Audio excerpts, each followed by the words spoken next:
In today's video, I'm going to show you how to get started with Visual Studio Code. Visual Studio Code or VS Code is a free lightweight code editor used for web development.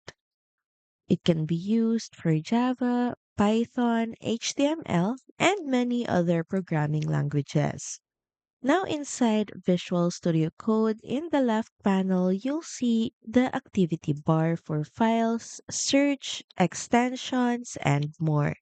And the main area is your editor where you can write code.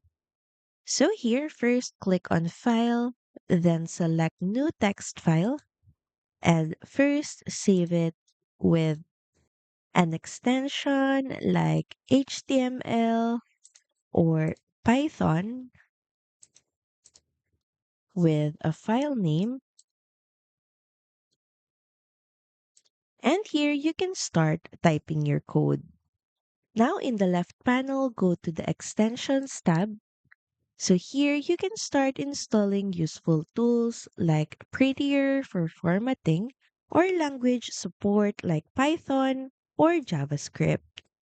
And to run your code, simply press on this play button and instantly you should see the output of your code. Thank you for watching this video. Also feel free to use our affiliate link in the description. Bye!